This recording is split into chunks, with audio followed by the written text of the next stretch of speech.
nigga high as a motherfucker, by the way. Let me go fast forward. I am the nigga, young dog. This high ass nigga. They don't dance no more. It's all about the lean. Back in the day, crack was jumping on the scene. Now they slumped on the sidewalk. Can't talk, Golden era faded. but we still feel the rock. They used to be kings, now they lost in the scheme. Popping them bottles, throwing money, and living free. Now they zoned out and mumbling, fumbling. No rhythm in the city, the whole shit crumbling. They used to rock the house, they was riding through the streets. Remember there was dancing, sliding to the beat. Now it's poison in their veins, ain't no pulse on the street. Guess it's over now, they accepted defeat. Back in the day, the rock had them wild and free. Different story now, they got no energy. The new drugs got them slow with the hit unload. Eyes closed and they don't dance no more. Rock used to be jumping, type shit they was on. Now it's lights out, guess the thrill is gone. I am the nigga, young dog. I bring it to you rough, rockin' and raw, nigga. They don't dance no more, it's all about the codeine. Back in the day, they was rocking on the scene. Crack out and pop, Even dancing in the rain, now they nodding shit off. just don't hit the same. I am that nigga, young dog.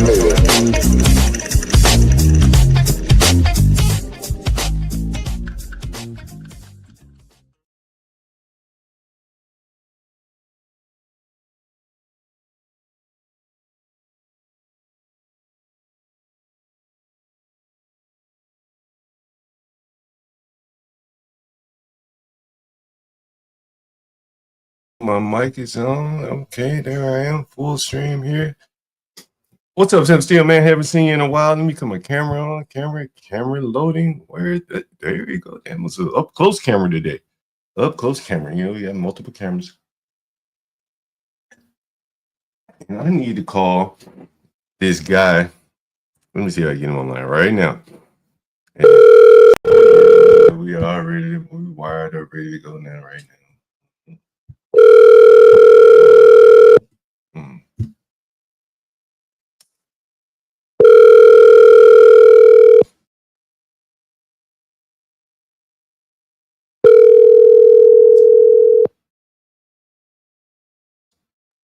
I know he's gonna answer the phone at some point. Unbelievable. Your call has been forwarded to an automated voice message. Motherfucker been calling me all morning. Then when I call him back, this motherfucker back. Fuck. So I just streamed this for you, nigga.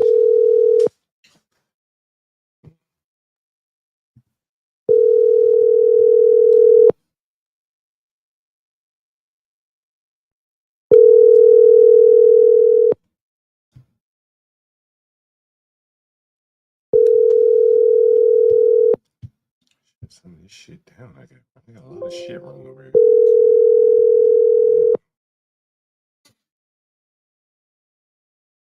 Your call has been forwarded to an automated voice messaging system. All right. Give me 1 second. I got a lot of shit running over here. Need to shut down some of this. I got OBS running and StreamYard. You know, that's not going to be a good look there. What else we have? Here, there. Frozen? Am I frozen? Do I need to change cameras or something? Hey, Brave. Can you hear me, Brave? Yeah, I can hear you. Doggone it, he didn't answer.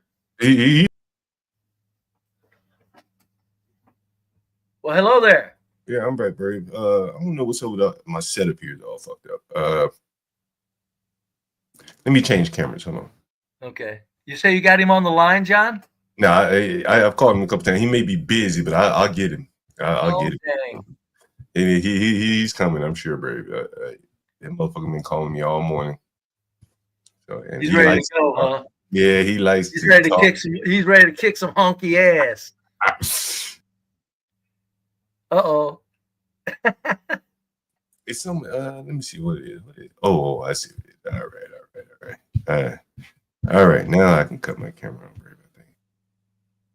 There it is. All right, fair enough. All right, there it is. All right. Yeah, let me call him back. Okay. I got it's another one with weed shit. I know if you 70% of it, if you get one on the line.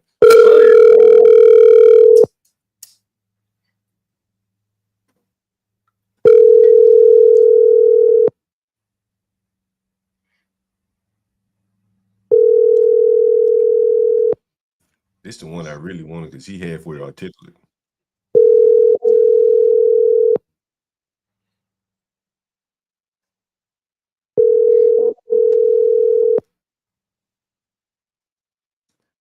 I guess he busy. He tows trucks. Yeah, I got another 7%. Only 70. What time? They up by now? Yeah, shit.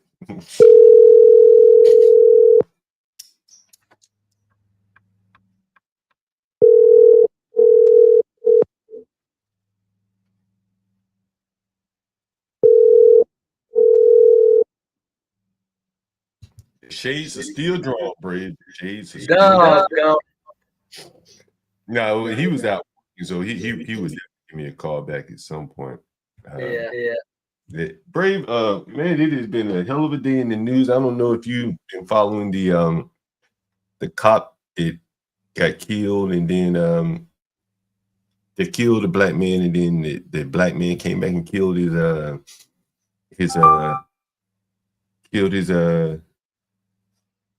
he just ran a policeman, didn't he? Sorry about that. Yeah, killed a random police officer. Yeah. What did you think about that, Brave? Well, I was I'm hearing an echo. Oh, really? Okay, how's that? That's better. Okay. Yeah. I was under the impression that the policeman, the guy ran over the policeman. I was under the impression that the policeman that he ran over was the policeman that shot his son. Yeah, that's how they played it in the news initially, right? No kidding. They played it like that in first? Well, they didn't state it explicitly. You had to deduce it until they later told you that it wasn't the same officer. How long did they let that quote misunderstanding carry on in the news? I'm not sure. I'm not sure how long it carried on, but they did a press conference. I think where the lady was asked, was it the same officer? And he said no. It was a retired officer that was ran over. Right. Yeah. Well, I'm just wondering how long did they play it? Was it a day that they played that out before they cleared it up, or what? I'm not even sure if they ever really cleared it up. Like, hey, it wasn't the officer. What they do? Let it hang out there to stir everybody up and make us hate each other even more? Well, the media, I'm sure the media answered the question, asked the question, and then the police chief, she answered it. I didn't see any bold headlines saying, hey, he didn't kill the officer that killed his son. If that's what you're expecting. No, they didn't. No, I don't know. That's because they put two things here. One, the black guy probably had a reason, and number two, got him. Break on the hook. Break the motherfucking hook. Oh, how we doing? Let's go. Break him the hook. Yeah, what's up, man? Hold on for 1 second. Let me put you on Bluetooth.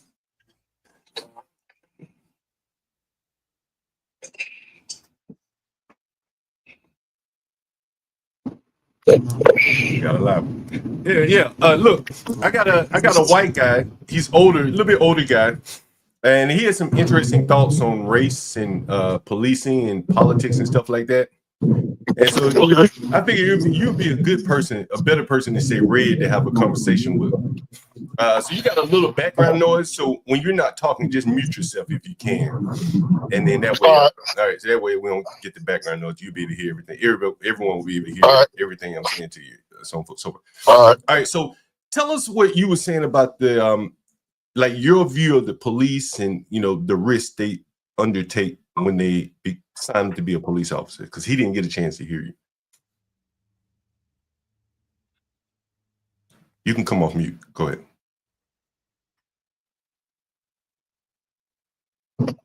You talking to me, Nate, or him? No, I'm talking to you, because he didn't get to hear what you said about the police. So I'm just gonna let you repeat yourself. This is a new string. Okay, all right. Yeah, all right. This is a new on the police. On the police. Mm-hmm. They need to be able to understand the job they're signing up for. A police officer, when he goes in, he's got a taser, a gun, a bulletproof vest, boots, and everything like that. So getting shot at is part of your job. You can get stabbed, that protects you there. All this. So if I go to work and I'm a stalker, I got a box cutter, the open box. if you're going to step into some of these positions, you need to be able to learn of what this entails. A police officer getting shot anybody losing their life is a bad thing, but that is part of that job. No different than a soldier on the front line. That's my take. Okay, Brave. What's your thoughts on that? Well, I think that absolutely, without a doubt, the policemen know. I was hired as a policeman as a young man and turned it down, but a policeman, when they're hired, they know what they're getting into. So they're not. It's not. It doesn't. The notion that they could die doesn't escape them. My question is, when you say that, are you saying that somehow they're supposed to wait till the last minute to protect themselves? Correct. You're a public servant. How far is on when you say they want to wait till the last minute to protect themselves? Do you think they have to go above and beyond protecting it, or in other words, do you think they have to? That's part of the job. Part of the job is not protecting yourself sufficiently. You're supposed to put yourself right now. If the bank get robbed and the police officer in there is being paid to protect that bank, who's supposed to take them shots? Who's supposed to try to protect the people in there? Well, okay, but are you saying okay? So when does a policeman get to protect himself? If he sees the gun, is it okay to shoot the guy? I'm gonna swing it another way. If somebody's in a house and the house burning, don't the firemen still run in that house? No, not always, not at all. A lot of times they know it's a lost cause. But 9 times out of 10, do they try to go in there? Yeah, I wouldn't know about 9 times out of 10, but many times firemen do not go in burning buildings when they know that the structure is ready to fall. They do not, no matter who's in it. Mm-hmm. Now, but my question is, agree to disagree. How far does I mean, you're correct. A lot of times they do run in the house, though. You are correct. How far does the policeman have to go before he gets to shoot somebody? Does the criminal have to actually fire the gun, or can the criminal just be seen with the gun? First of all, is everybody with a gun a criminal? Everybody with a gun is the police are criminals with a gun? I don't think look. It was a guy that was protecting himself in River Chase Galleria because the shooting had broke out. The police come into he's in the corner with his gun out. The police come in the Galleria and kill him. Yes, I'm very aware that bad shoots happen. I am very aware of that. My question is when does a policeman? That's what I'm saying. One at a time. Go ahead. I'm gonna say something real quick. There's no such thing as a bad shoot. That's somebody that's scared to do their job all the way through. Your job ain't to go in there and just start shooting. I understand that. My question is this: when does the criminal have to actually pull a trigger before the policeman gets to shoot? Well, they supposed to. No, they're not supposed to. What? I'm gonna give you an example. I'm retired military. When can you shoot? When can you start shooting at the enemy? When you see him with a gun? No, incorrect. The rules of engagement, you must be fired upon first. That's crazy. Then that's the rules of engagement that the military put that in as rules. Okay. Hold on. Let me give you a fact. This is fact. I'm talking about. We're going to speak facts. I know people in Leavenworth right now for killing people that did not shoot on them right now, serving time in Leavenworth. Okay, but my question, I need a question. I need an answer, sir. I ask you, does the criminal have to pull the trigger before the policeman can respond, or can the policeman just see the gun and shoot him? If the gun just on his side, is it pointed at him? The gun is pointed at the police. The gun is up and able to be pointed very quickly, not directly at him. The gun is out, not on his side. The gun is out of the holster and in his hand. Then what? You still got other avenues. Shoot him in the leg. You say he doesn't need to shoot right at that point? He said shoot him in the leg, No. Brave. Oh, shoot him in the leg. Yeah. You got, hey, look, I'm even gonna give you an example. They got non-lethals that they don't never use. They got shotguns with beanbags that'll take your breath away. So then the criminal has a real gun, and you want this is just for the record, sir. The criminal has a real gun, and the cop has to use non-deadly force. In your opinion? I'm gonna give you an example. Quit being scared. I'm gonna give you another example. Did you see the autistic guy, the young man? The police called and acted like they didn't understand it. His boy was autistic. He was in his yard. He had a knife, but he was in his yard. The police came up and they probably shot him 36 times. The guy had a knife. The guy had a knife, correct? Yeah, but he's autistic. You got to be able to understand the situation that he's autistic. If you can't understand the situation we're in, because see, this is why, like with you, I've been shot. Wait, I didn't kill the guy that shot me. Wait. Look, I don't mean to diverge, but I know about your shooting situation. Let's go off on a tangent and tell us about that. All right, the guy came up, said he gonna shoot me. I said, you ain't gonna shoot me. Just make it quick. You ain't gonna shoot me. You ain't gonna be able to do that. He got his gun up. I had a gun on me. I didn't reach for him. He tried to come. I knew how to disarm him. He was able to get one shot off. I disarmed him, pinned him down, and did not kill him. Could I have? So what's the difference between me if I can do that while a police officer can't? Because the police officer doesn't have to take gambles. They get to kill immediately for the sake of their own life. No, you they don't don't. get that? It's nowhere written on that. Yeah, yes, it is. Yes, it is. Yeah. How old are you? How old are you? I'm 70. They're trained, sir. They are. I'm sorry. I'm sorry that you had learned a lot in your 70 years. That ain't gonna work. If you say that, you have so many. You know what I'm saying? This is what I be trying to tell people about age does not come wisdom. Because I'm half your age, and it's so much more living that I done had to do for understanding. People can sit here and talk, but if you don't have the real experiences, you know what? You can't tell me how to fly if you ain't up been in the plane and holding the joystick. You know what I'm saying? Could you give an example of when a policeman? Could you give an example when a policeman actually gets to use deadly force? Then could you give us an example? All right, a police officer using deadly force. Guns already been fired. They just say you got somebody that's shooting at them already. Deadly force is there. But a gun, a simple gun in a situation is not right. They give you the right to kill. Yeah, I'm even gonna give you an example. I was shot. And I got a witness on this phone to tell you the DA told me if I'd have killed the man that shot me, I'd have had to pay to get it.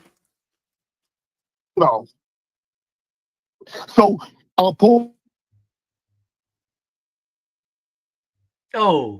did he like, ain't no fucking more. He's cutting out. Yeah, you cutting out. Go ahead. Mm-hmm. Yeah. I said I was shot, and a police officer, and the district attorney told me that I need disarming the guy, and if I'd have shot him, you breaking up in the same fluid moment that I would have had. What's the difference between me and a police officer? The big difference: policemen face it all the time. At risk for getting shot at any given time. Yours was a very rare occasion that a civilian has to do it. I guess I just that statement made absolutely no sense that you did make. A life and death situation is a life and death. No, hold on, Mike. Hold on. The difference in your situation, from my understanding, is that if the police disarm you and they take your gun from you, they don't have the right to now shoot you. You don't have the right to shoot They anyone. don't stop people. They don't stop people. They come. Listen. Once you disarm someone, you don't have the right to now kill them. That will get you put in prison. That will get you put in prison. Did the caller, did you say you disarmed a person? Yeah, he disarmed him. Yeah, he disarmed I'm him. having a hard time understanding him. I'm sorry. Yeah. But anyway, caller did say that y'all got some feed. Y'all got some feedback on y'all end is real. Oh shit! Hold on. Maybe let me turn it up. Go ahead. Is that better? How's that? Yeah. Okay, that's better. All right, that's better now. All right, go ahead. Yeah. But you did say that the policemen have to wait. For the record, folks, this fella did say that the policemen have to wait until somebody shoots at them first, actually pulls the trigger. Correct? You said that? That's just like right now. Tell a police officer pull up in front of the house and you in there with a gun. Now, I'm gonna give you an example of that slippery slope that you had this on. They say the guy in the house got a gun, right? So do the police just pull up in front of the house and start shooting the fucking house up? It depends on what the guy's doing with the gun. No. Is the guy pointing the gun at the policeman? Is the guy pointing the gun at the policeman, or is he? You don't. How you gonna know if the guy pointing the gun at the policeman from the house? You can't see in the house. I'm standing back from my window. You don't know nothing. Oh yeah, no, I'm sure they just don't go firing into the house, sir. They don't do that. Okay, but that's what I'm just saying. No, I'm not saying that. I'm not saying that. No, I'm not saying that. I'm saying if a policeman pulls up and a criminal faces him and doesn't drop the gun, and when the policeman tells him to, this policeman gets to kill him. I'm gonna ask you this here. What color of the person do you think gets shot the most by police? White people. Look it up. Look it up. 54% of the unarmed people that are shot are white. 36% of the people that are unarmed are black. And as far as what demographic has the most guns in America? The white folks do. Yes. Okay, we go. Okay. So if the blacks are getting actually shot when they have a gun, probably they're doing that in larger numbers than whites. No. See, do you believe in black on black crime? It's pretty obvious it happens. It's no such thing. It's what? It's called. It's no such thing as a black on black crime. There's not. What do you call it? Huh? That's corn praised by the media. Okay. Have you ever heard of Italian on Italian crime? I'm sorry. What was that, sir? Have you ever heard of it? He said, "Have you ever heard of Italian on Italian crime?" No, because it doesn't happen that often. Have you ever heard of? Okay. So when the mob fight each other, what did they call it? That was 100 years ago, sir. We're talking about present day right now. No. They still kill it. The mob still killing. No. There's no Italians shooting up the streets anymore, sir. Okay. So white boys wasn't killing. The Irish mob up there wasn't killing. Correct me if I'm wrong. Can you help me on that one? He's saying Whitey Bulger was killing. Yeah. I said shooting up the streets. The police are dealing with killers in the streets, sir. They're not dealing with mobsters. No. I'm talking about the crime. That's what I'm trying to prove to you. All right, if a Chinese, do Chinese people kill Chinese people? Yes, I'm sure they do. Okay. Do Canada people kill people in Canada? Look at the number of white people that kill white people, right? Yeah, well, so is that thing white on white? Will we call that white on white crime? No, we call it domestic murder suicide, because that's usually what it is. A white guy kills his wife or his kids or something and then kills himself. He's not in the streets shooting up the streets. Who do the most mass shootings in the United States of America? What demographic? Blacks by far. Do you know how many mass No. shootings there are this year so far? And who did them? How many blacks? How many? I need you to not be the typical white guy that lies. I need you to tell the truth about mass shooting. What is the only time in American history recently that even the people that does the study of mass shooters got it wrong was the DC sniper. He was an anomaly. Am I correct, Nate? No, you're not correct. There were 450 mass shootings in 2024. 450 of them. John, he's saying that. I'm sorry. He's saying that. What are you saying? You saying that whites are the majority of mass shooters? Yes, that's what he's trying to say. If there's 450 what? I don't know. Somebody say he's sweating. Hold Do you understand what a mass shooting is? What do you consider to be a mass shooter, caller? What do you consider to be a mass shooter? I'll give the definition, see if he agrees. Go ahead, Brave. The definition of a mass shooting is 4 or more people killed or injured in a single incident. Correct, caller? Huh? Okay. There's been 90 of those. So there's been 90. Hold on, caller. Come on, one at a time. Go ahead. What you about to ask a question, Brave? There's been 90 mass shootings so far this year, caller. 90 of them. Okay. Mm-hmm. There was one white person did a mass shooting. Who do you think did all the other 89 of them? No, incorrect. Who do you think did that? If there's 90 mass shootings, I'm talking about shootings. I'm talking like shootings like in Buffalo, New York. They walk into they walk into the grocery store. Start killing. Mass shooting. Who did that? White man. Texas went in there and started killing Mexicans out there. And they started out there in Texas. Mass shooting. White man. It's not lie. He understands it. He don't want to admit it. You know what I'm saying? I'm going to be truthful. That's why I think there's no such thing as black on black crime. All right, Every crime is in the environment. All right, hold on. I got you. Hold on. Let's try to cover a little bit more ground here. What did you think of? No, hold on. Let's go to. Did you hear about the white woman that raised a lot of money calling the boy a nigger in Minnesota? Mm-hmm. What's your thoughts on that?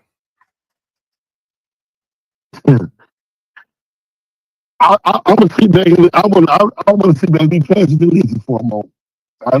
Somebody give me. You got a little static in your phone. You talking right into the phone? Can you talk not directly into it? Yeah. No, I ain't talking right into the phone. I got it. I got it laying on my dash. Go ahead. Yeah, so go ahead. Tell us what you thought about the white lady that raised. I'm gonna let y'all give me some thoughts on that one. I know some things about it, but I want to hear your thoughts. Well, tell me what you know about it.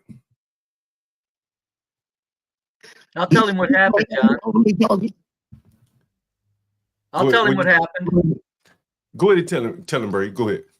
Caller, a white woman. There was an autistic 5-year-old black boy, and people say he's much older. Doesn't matter. 5 years old. He stole a juice box or some animal crackers, 2 stories, out of her bag in the park. He stole that, and she called him the N-word with an ER. And a black man came up and asked her, "What did you say?" And she said, "Mind your own business, fuck you." And he said, "Say it again." So she said, "Enter, enter, enter," 3 times. And from there, she's going to become a millionaire because she didn't back down and she called him the N-word 3 more times for his satisfaction. Mm-hmm. So what do you think about it? Hey, she talked to the right one. It could have ended differently. What do you mean? What do you mean it could have ended differently? Somebody could slap them. Somebody could have slapped for saying the word. Mm-hmm. Some people react differently. Mm-hmm. Do you think people have a right to physically? Do you think people?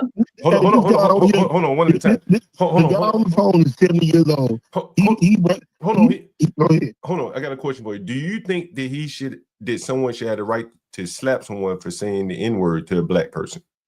No. But hey, what can happen can happen. So? Yeah. Yeah. Go ahead. Go ahead, Bray. What you about to say? No, I'm just saying. I'm just saying that if the caller has to understand that white people are sick of black people now more than ever, and the lady just said, you want," and the black guy tried to tell her. No, I'm gonna give you an example. White people sick of black people. Wait a minute. Hold on. Let him finish. I'm gonna let you talk. I'm gonna say it right there. All right, go ahead. You look at white man Christianity. White man Christianity did more crimes against people of the world than anything else in the world. You said Christianity, okay? Yeah. They automatically pay on, and then it's like being accountable. This guy on here you 70 years old, so you were born in either 54 or 55. You know that went on. Where did you grow up? Are you upstate or were you in the South? No, northern state, north. Yeah. Well, I grew up in Georgia. Hold on. I don't want to go too deep in your background. It may not be interesting to the people. Let me ask you this: do you think racism is a big deal here in America right now for black people? It's always been. You ain't see. We try to erase things. Like right now, I'm 44 years old. I done held hands with a man whose mother and father was a slave. My granddaddy was born. My grandfather was walking the earth with Harriet Tubman, but we try to act and erase like slavery was so long ago. I was at the 50th anniversary of the right to vote. I got a question for you. Do you think that do you think that black people are living better than any other black Americans are living better than any other black people in the world by far? Do you think that, or am I wrong? No, that's wrong. America. Who's living better than black Americans? What group of black people are living better than black Americans? Nigerians. It's a lot of countries in Africa. Sir, do you know that not 200 million Nigerians, 90 million? Man, God, come on, man, help me out. This is what I'm going to ask you. No, hold on. I know, but let me finish the statement. You got to let me finish, sir. No. You said Nigeria. No, I'm not going to. Hold on, one at a time. Yeah, Nigeria. You said Nigeria was better. There are 200 million Nigerians. 90 million of them have no electricity. Okay, I'm going to ask you this here. Doesn't matter, does it? Just right over that. Went right over his head. What did you say? What is the what? Why is it a divide, even in black and white in America? Why explain that divide? Why why hold on, I got you. The question is, why is there a divide between blacks and whites in America? Oh, because it's a white culture. White people even in living. Hold on. You got to let him answer. So you said, why is there a divide in between blacks and whites in America? And you said even in living standards. Is that what you said? Yeah, and what he just said. Okay. And how we do it. Okay, now let him answer. All right. Go. All right. Because from the 1890 on, whites, Europeans, and whites did everything to this country to make it work. The business end, the labor end, everything, the whites did it from 1890 on. I'm not saying blacks didn't contribute labor prior to 1890. I know they did. They contributed labor after 1890. But at 1890, the influx of Europeans and the whites took this country and turned it into the most magnificent country in the world, and therefore it's going to be natural that whites show favoritism towards whites. But let me say this with that. Blacks at no matter when or where or how, no matter when, even during Jim Crow, blacks lived better in America than any other blacks on the planet lived anywhere else. The blacks had it better in America than anybody else on the planet, sir. Man, this is why drugs in America is bad. And you believe that bullshit, man. What do you mean? I believe it. Good point. What you give a country that give a country in 1950. Let me tell you what statement you just made. I know. I'm trying to give a country. I'm asking you. White man. Wait, hold on, Bray. So you think Nigeria is better than living in the United States? That's in the 1950s. Hold on, Bray. Hold on. Go ahead. I need to go back to this. I'm gonna go back to this. He just gave the most generic white man response. You can ask 100 white men, and they'll pretty much say the same shit he just said, because they believe that bullshit. And it's a goddamn lie. And what is that bullshit? That bullshit is that what are you saying? What is he lying about? First of all, who built America? If you take away a black influence in America, it is no America. That's why we be talking about black history. And without black history, you can erase it all. Y'all wouldn't have won wars without black people. You know what I'm saying? All this. We were like you talking about DEI. Who were the best pilots in Air Force history? Tuskegee Airmen. And they had to go through the most adversity. The phone that we talking on, who made the first phone call and invented that? A black man. You know what I'm saying? Your truck. If you take away, you know what they stole from Africa? Your scientists, all the knowledge came. It was more than slavery. All the knowledge. Like I said, the conversation that we was on right now is that the GPS they use, the bomb, invented by a black woman. Come on now. You're going to say that labor, the railroads, who do you think laid these railroads out here? It was Indian labor, Chinese labor, and black labor. Chinese labor, black labor, Indian labor, yeah. Look, but majority black. Oh, the white man has nothing been but more of a administrator. Of a person that take the credit. No, we're the administrators. Listen, who made Jack, like right now? Everybody been like, oh man, Jack Daniels. Man, that's the white man's that's the white man's right there. That man told him how to make Jack Daniels. The family got paid. You look at Terminator, your movies and all that. Look at that woman. That woman got billions of dollars from the movie theater. She wrote Terminator, The Matrix, and all that. Big pay. It's never just shown. I love that you can sit there. I love to be on here with you in that right area and seen it.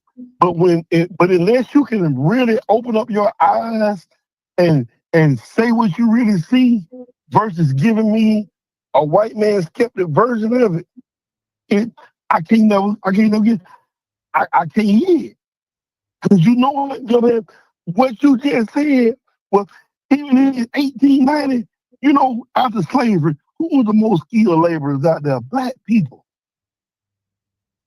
So just made these lines, and we know this. Hold on, let me let Brave in here. I'll let you go for a minute. Go ahead, Brave. Yeah, no, after 1890, sorry, sir, Europeans were pumped in by the millions upon millions. They took over the labor. They took over the brains of the labor. They took over the physical performance of labor. They took over the country, made it into a white country. And I'm still wanting to know, since you think... Yeah, never mind, man. Hold on, Mike. One at a time now. Let him finish. Go ahead, Brave. I'm saying my point is this caller has to prove where the blacks, even during Jim Crow, had a vastly superior life to any other black country in the world. We can't even talk. We can't even talk about Jim Crow. You went down south. Where did you grow up? Anyway, so can you point a place to where 1950 where the blacks lived better? I'm gonna call y'all right back. Hold on, Mike. Hold on.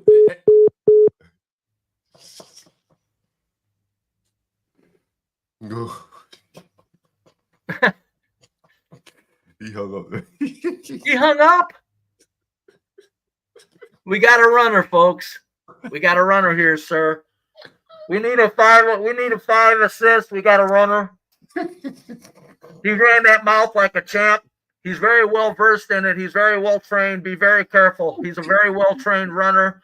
He spoke like a damn fool in all the proper manners. Very, very well trained. Oh man.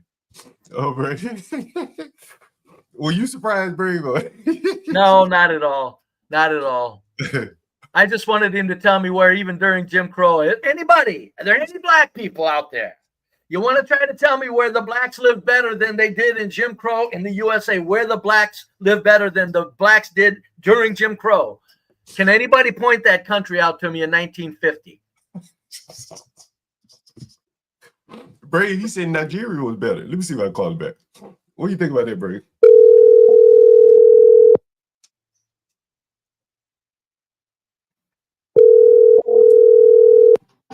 I got a mate. I'm gonna use you right back. All right. Yeah, the customer, maybe. That's a shame. Too bad he ain't at home. I'd love to have a discussion with him on the stream, though. Yes, we gonna get it. We're gonna get it, Brady. I'd love to have a discussion with him on the stream. Oh boy, that was good there, Brady. Brady, were you amazed at what he said about the police? No, it's John, I'm telling you, they hate whitey so much that they think white people are supposed to die. And anybody that doesn't understand that, you've got brain problems. I know, I'm not saying all blacks. 70% of blacks think white police are supposed to die before they have to absolutely be close to death before they get to go, I'm not chancing it. The police officers in this country have no right to go, I'm not chancing it. He's got a gun, pulled it out, it's in his hand, he's out. Nope. White policemen have that. You heard him, didn't he say, John? The criminal has to pull the trigger first, correct? Yeah. He was hemming and hawing, but he did say that. I got it out of. He said that. The criminal has to pull the trigger first, folks. And you think that 70% of black Americans aren't out their goddamn minds? Is there any one of these cities that are having a hard time finding police? Because with that mindset sitting in, in the jury pool, I mean, you don't want to be judged by them. You know what I mean, Brady? This is what I was showing you today, Brady. Very true. That's very true. Look at this, Brady. This is what I was showing you today, Brady. Hold on, John. I got to respond to my buddy Stanley. Poor be brave. Something you spelled him saying. Poor be brave again by his black superior. Stanley thinks, folks, for the record, Stanley thinks that fella outdid me. And you think we ain't got a 70% problem? Stanley thinks that poor bastard outdid me. You got to be kidding me. He didn't answer any questions, and he distorted everything that was said. Stanley, do better. Go ahead, John. I got it for you now, Brady. I want you to see this. All right, go ahead. This is 8 o'clock this morning. And as I've been saying all along, if you found yourself living away from blacks east of the Mississippi River, you tried hard. That was deliberate. You're damn right. You goddamn right. But tired of blacks running from it and not admitting it either. You know what CT tried to tell me yesterday, John? What's that? I called him a goddamn liar. I said, you're a goddamn liar. I said, I know you got a show to do, but you're a goddamn liar. And I called it to him right on his stream. I said, folks, would you rather live around all white trash with your family, or would you rather live around all black trash with your family? CT tried to tell me he'd rather live around all black trash. I said, you're a goddamn liar. Ain't anybody knows better than that. I'd simply point out that the all black trash are shooting up clips and emptying clips up and down their streets. And then somebody's going to try to tell me some happy horse shit like they don't want to live around a bunch of all white, uneducated people that are just sticking to themselves and are pretty much just some dumb old trashers. I couldn't believe it. Go ahead, John. So as you can see, this is Malcolm X Avenue in Southeast DC. It's about 8 o'clock in the morning. If I stand corrected, I said 7 earlier, but I think it's 8 o'clock. I walked, just took a walk, got me a little gas. I'm gonna cut some grass today, Brave. And so I got behind this woman and she was chimping the fuck out. And you can see these are single family homes in DC. A single family home is minimum 400, right? John, pardon me one more time. I promise not to interrupt again. No problem, Brave. Go ahead. Stanley says, Be Brave is really not no match to debate. He got, thanks. Be Brave really not much to debate. He got tamed in his debate with me because I wouldn't let him talk that 70% bullshit. Stanley, I agree. I dropped the 70% when you immediately suggested it. That I don't need that in that debate. Stanley, I hate to break it to you. You didn't do anything to me in that debate other than prove, hell, I was the one that took all of the questions first and made it easy for you just simply to respond. You didn't have to even come up with any creative thinking on the issues that were put forth between us. And you think you won? Let's call it a tie. I'd say I won because I was much more creative with my presentation. But the 70%, Stanley, stop it. There was no problem me getting rid of that. It's not like I fought for it. I told HB immediately, drop it. If that's what it takes, drop it. Here's what happened that didn't happen before. Motherfucking Stanley was timed and that mouth got shut up. That's what happened. That's why Be Brave kicked some ass. And I'll never talk to Stanley again unless it's on a timer. Go ahead, John. I'm sorry. Well, this is fun. Thanks for calling, John. Take a look, Brave. Take a listen. You should be able to hear it here. It's not going to be the best part, but this is 8 o'clock in the morning.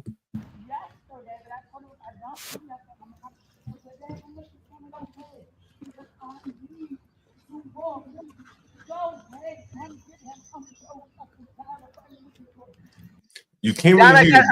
I got a question. Is she aware, is she like just basic run of the mill, not real smart black woman? Does she not understand the echo effect of streets and how voice travels, or they don't care? Brave, what you're seeing here, man, is like a motherfucker just tired, man. This is a crowd into the dark. I had my buddy, I'm gonna call this nigga. I'm gonna call him back. And he said it. He said, yeah, this happens all the time. We talk about it. Like, you hear them in their cars sometimes. Mothers are giving up their children to dads? Well, not this was extreme. I never heard this. But you would hear mothers in the car on the way to school, taking their children to school, cursing them motherfuckers out through the car windows. They may have the windows rolled up. Yeah, you can hear them screaming and cursing at the kids.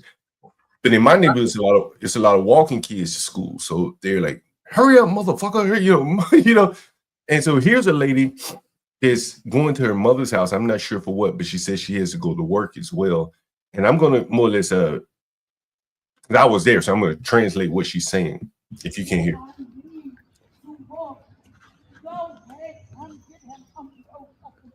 She said, go ahead, come get him. I am so fucking tired. She's talking about her own child.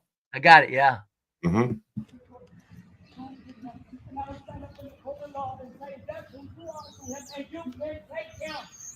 Did you hear that? Yes. How far were you behind her? You look to be about 60 feet behind her, man. No, I'm probably, I'm not good with distance, but I'm not very far behind her. But it's a good distance where I shouldn't be hearing her talking like no, this. You shouldn't. 60 feet ain't that far. That's why I said it's about 50, 60 feet. That's, Go ahead. And so she's saying, you can take him, right? She's screaming out loud, I will go to the courthouse, sign all the paperwork. You can take him. Now, think about it. This is the mother to the child. This is how she feels about him. It's amazing. Okay, quick question, John. Mm-hmm. What is that fence? I saw that earlier because I was watching some of your stream. Mm. I only catch a little bit of it. What is that fence around that tree? Is that to protect people from poison ivy or something? Maybe I don't know what they're doing right there. Maybe it's. I bet it is. Go ahead. You think it's poison ivy?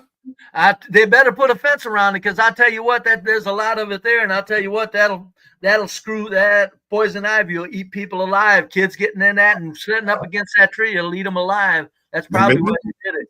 I'm thinking, why don't they just kill the goddamn poison ivy instead of putting up a goddamn fence around the tree and making it look all trashy. Well, wait a minute. Black people already live here. Well, and here's the thing, Bray. These are single family homes. I would probably half of them have been renovated. And so these are pretty big houses, for the city anyway. Yes. Yeah. And if this was in Northwest, these houses would be worth $1 million. Over here, they're probably worth $500,000. That's still pretty good.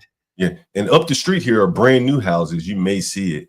And those houses sold for in 500-600. So this is on my way home, and this is the lady screaming in a neighborhood where the properties have turned over considerably. Hell, you can look at the cars on the street. Like, somebody got some money to pay for this car right here. Anyway, looks like a black man's car, isn't it? Oh yeah, black man's car for sure. But you're probably a government worker. Oh hell yeah. In 1965, 50% of black middle class were government workers. They've been relying on the government ever since. Yeah, indeed, and that's what you see here. Like, even the dimmest bulb. And I'm not saying anything's bad about that. I'm not. All I'm just saying is I just wish blacks would count their blessings by being here in this white country. That's all I ask. Go ahead, John. And so again, she screams. Richard says about 20 to 30 feet.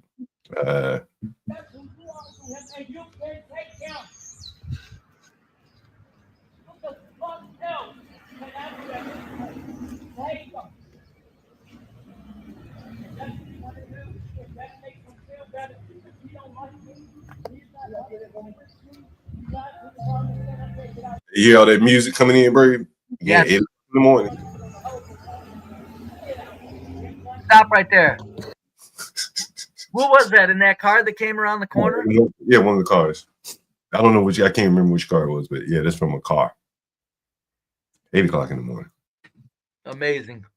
Ain't got a damn bit of respect for nobody. Psychopaths, John. Look up the definition of psychopaths, folks. You think I'm shitting you? 70% of black Americans are psychopaths. Now, you don't have to be violent to be a psychopath. It's a sick that you're wrapped up in your own goddamn head and nothing else matters but your little putrid feelings. Look up the definition. Go ahead, John.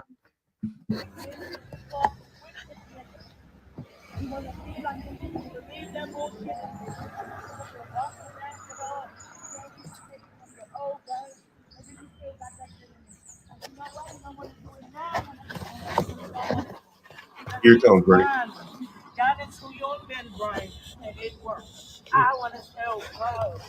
You heard that, Brady? And that very well. Yeah, what she says, it got into your membrane, and it works.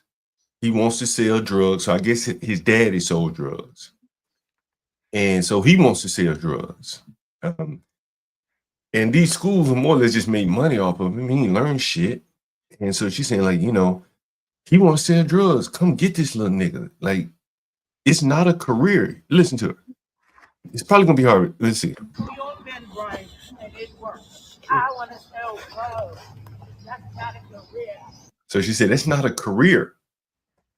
And you can see the house across the street. Look at that house right there, Brady. That's a big ass house. That's a corner lot, in DC. Right? That's a big house, right? The houses next to like you see, this one's been renovated here. It's probably just sold, and the one next to it is gray. And then she's screaming out into, oh, here's another one. Let's see if we get a picture. Well, she don't care. Neighbors might be. It's not even the fact that loud voices make people look and worry. Oh, why is somebody screaming? No, don't worry about that. Just black people scream no matter what they say. Just have to deal with us. Don't mind us. Don't mind us disrupting the peace and tranquility. Why, hell, don't worry about that. But Brady, these people are really, really hurt. You know what I'm saying? And yes, they are. That's why I wish they would stop complaining and start looking inward and understand there's such a thing as you can cure mental illness. You can self-heal. Mental illness doesn't something where you got to let it destroy your life. You know how many people at one point or the other, at one time or another in their life are mentally ill? What percentage of people are at one point in their life mentally ill? 100%. Mm-hmm. Nobody goes crazy though. They take care of it. They straighten out their thinking. Not black people. Oh, never mind. Look at this house right here, Brady. See how big that house is? Yes, I do. That was newly renovated. I passed by this house for quite a bit. But you can see all these houses single. There's like a Cape Cod right there. They sunk 100. They sunk 150,000 into that big house. I'll bet if it was 2 run down. Yeah. As you see right next door to it is another one, very similar. Man, I was hoping that guy would call back. I was going to play this for him, Brave. He mentioned a shooting in a mall, and I don't know how it related to what we were talking about. But here's the shooting in the mall that he was referring to. And it's like the blacks just can't get the facts straight, and they just try their best to make them fit. And so here's the shooting in the mall that he was referring to. You know what the very crux of the matter of why blacks exaggerate their victim status? Here's the very crux of the matter. They have to, because they are feeling so guilty because they're living so well in this white country. They're living so goddamn well, and they're freeloading. They're not thinking, they're not contributing, they're not doing anything. So to make amends and to compensate for the fact that blacks ain't doing a damn thing to advance this country, they have to make it look like somebody's holding them back, as opposed to they're just too goddamn piece of shit culture to make a move on their own. They got to blame somebody, because if the excuse of it ain't whitey was taken away from them, that's what they're deadly afraid of. If that excuse, it ain't whitey, it's whitey was taken away from them, they would stand out as the biggest goddamn losers on the planet. Because there's no place like living in America and opportunities, and blacks are the ones that ain't doing shit with that opportunity. They have to make it look like they're being oppressed. Go ahead, John. You know, and the shooting that he was talking about is of this little boy that ended up being killed in the mall. This is one I think he's talking about. And maybe this one right here, but he's talking about the death of an 8-year-old. I think that's the one he's referring to in the mall. Hell, it's probably Just talking about that, our phone caller. Yeah, the phone caller. That's what he was talking about there. You know, I don't know, man. You know, they the way that he looked at the police. I mean, you'd have no police if you had to wait on them to shoot at you. You wouldn't have many police, Brave. I tell you, that's the truth. This is what I was going to show you, Brave. So you remember he said Nigeria was better than the United States for black people? You sure did. You heard it, folks. You sure heard it right here on John Galt Show. I would say Ghana may be a little bit ahead of Nigeria. It depends on. There's better countries than Nigeria. 90 million people in Nigeria have no electricity. Half of their people have no electricity. He's trying to compare that with the USA. It never ends. That's why I'm saying, look up the definition of psychopath, folks. I'm serious. Go ahead, John. Look at this, bro. Me. But y'all, I'd rather go back to America. I'd rather go back to America and deal with the racism in America. You know what surprised me, John? Right quick. Mm-hmm. She says rather with a V and with an F, and she thinks she's going to go to another country and succeed when she come out of the land of plenty with that language. It's amazing. There's no end. What was she thinking? God damn. But y'all, I'd rather go back to America and deal with the racism in America before I sit here in Africa and deal with the bullshit bribery, the bullshit fraud, the bullshit scams, the bullshit too expensive, the bullshit not having no snacks. I'm telling you, that's why I say we live like gods. This is good footage to prove it. We don't. She's pissing and moaning about snacks, and you think we're not living like gods in America? You think we're not living like gods to the extent to where how goddamn dare any group of people complain about living here? How do you black people do it? I wish the caller would have heard her talking about where was she at? Ghana, right? Yeah. Yeah, I wish the black guy would have heard her talking. She would rather come back here and deal with the racism. Excuse me, you know why? Because the racism really never was nothing to deal with.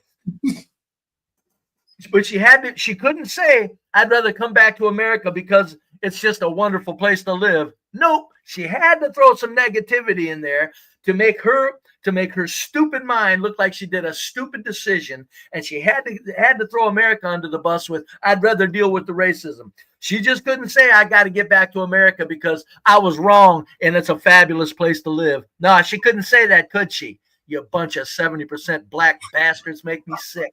Go ahead, John. The bullshit not having no food, the bullshit electricity, bullshit, not bullshit scams, the bullshit too expensive, the bullshit not having no snacks, the bullshit not having no food. No food. Well, you're not supposed to need to eat 5 times a day, ma'am. We can tell you graze, and probably it's called grazing. I'd say you probably feast 5 times a day. Look at this woman. The bullshit electricity. She probably talking about fast food. She probably talking about fast food, bro. Well, I know what she's talking about. I'm just saying that she's doing more than snacking. Bullshit hot water. The bullshit, what's that shit called that be coming down? The bullshit animals and scorpions outside the house. It's big ass spiders. It's big ass lizards. Colorful lizards you ain't never seen before. All in the fucking room with you, sleeping with you. All the bullshit people trying to scam you when you go outside thinking you rich. So they trying to get more money off of you. I'm really trying to wrap my head around this. I'm really trying to wrap my head around how are Americans coming to Africa and being happy. Please comment down below. Because for me, I'm ready to go. And I always used to say, if it's up to me, it will be. And I'm going to go out to Africa and make shit happen. No, I don't want to. I want to take my businesses back to America. I want to open up shop back in America, open up my dentist office and all the stuff that I was going to do out here in America. Steady electricity. And the only time our electricity get cut off is when we don't pay the bill. And we got it so good now, we got prepaid electricity, so we forget to pay the. She's talking about America. Did she say she was a dentist? Did she say that? And you think DEI and affirmative action hasn't poisoned the black culture? What the hell are you people thinking? Do you want this woman doing oral surgery if you need to take out a wisdom tooth? God damn. Blacks never Hey, that nigga said Nigeria was better though, bro. I hope we get that nigga back. Let me see how I get that nigga back on phone. Because I want to play this video to that nigga. He said it too. You heard it. Bro.